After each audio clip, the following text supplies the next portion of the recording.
are in the midst of what appears to be a colossal and history-making blackout. People trapped in elevators and buildings, they have activated the emergency command center. You're staggering, trying to take in as much information as you can. Mayor Bloomberg's advice is to go straight home. The subway system is down. Ottawa is completely without power now. The lightning-quick domino series of failures. Gotta go to the bathroom and you can't even go nowhere. 50 million people are thought to have lost power.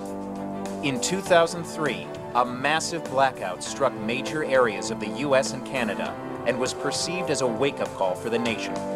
We've got a real crisis in our grid, and this is why, despite being a superpower, we have a grid that is comparable to a third world country, and that's not right. But have 10 years of planning and preparation left us better off today? I don't think you can ever say with 100% confidence we won't have a blackout.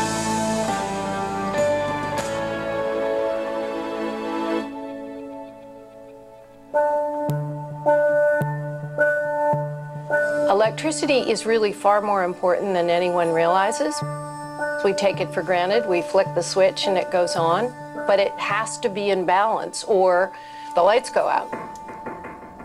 There has been a massive power outage throughout much of the Northeast, both of the United States and of Canada. Millions and millions of people were caught by surprise when the electrical grid suddenly crashed.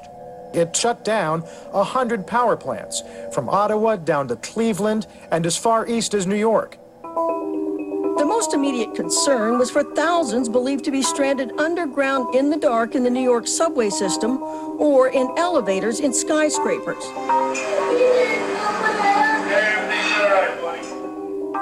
The attacks of 9/11 were pretty fresh in everybody's mind, and the first thought on almost every New Yorker that I spoke to's mind was, is this terrorism?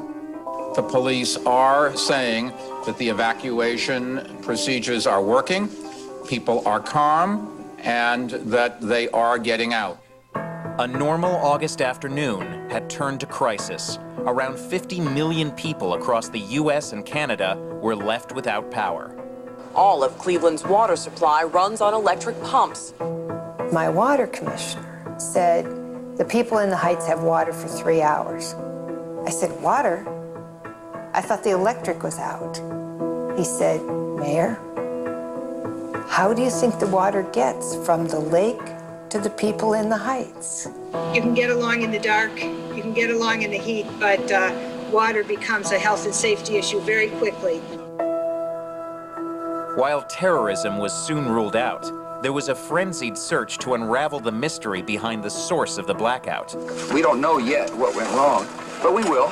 What we're hearing on the radios is that there was some sort of incident in Ontario, Canada. There was a lot of finger pointing. U.S. officials initially accused a mishap at a Canadian utility plant. The mayor of Toronto fired back. Tell me, have you ever seen the United States take blame for anything?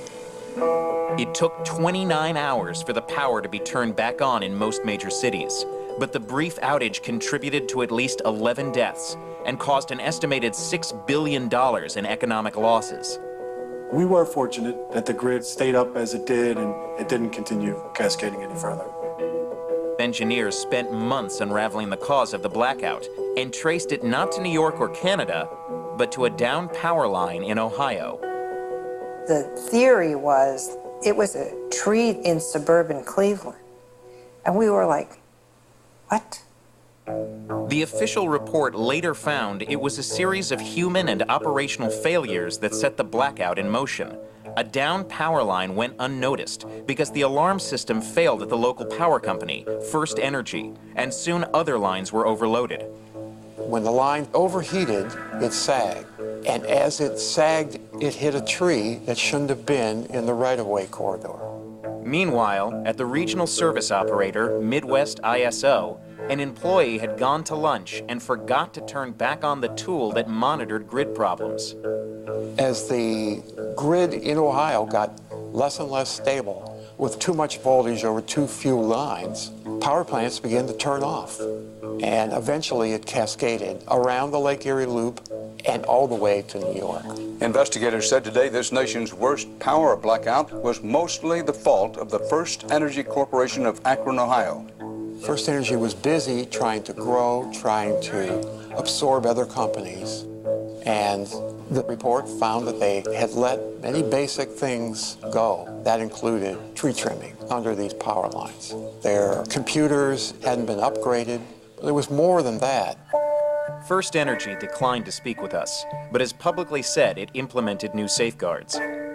Many saw the blackout as emblematic of a wider problem, one brought about by a lack of government oversight for years in the electric industry. The standards are voluntary and not enforceable. It's like expecting your kids, when you walk out of the room, and leave a pile of candy, not to help themselves, unless you've said, there will be consequences if you grab that pile of candy. First Energy was never fined for its role in the blackout. In 2005, Brownell's agency, the Federal Energy Regulatory Commission, was finally given the power to impose hefty fines and has levied tens of millions of dollars in penalties since 2010. But fundamental issues remain. It still doesn't quite make sense to me that the grid was that vulnerable. It's a big old system. When it started, you had a little local system.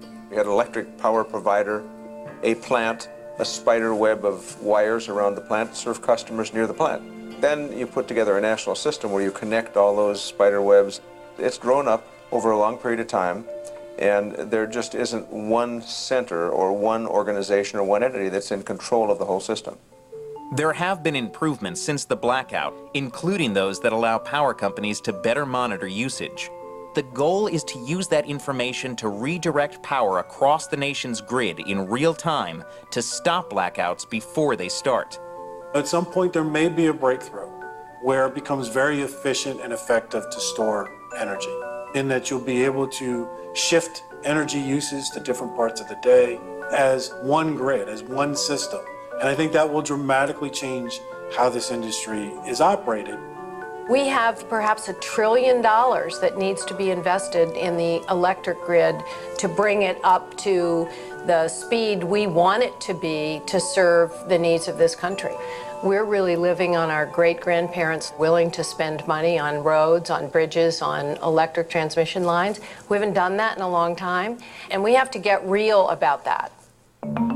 Massive blackouts continue to be a global problem.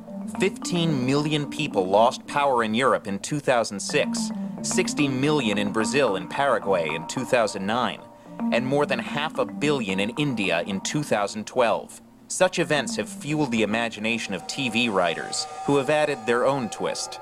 It's going to turn off and it will never, ever turn back on.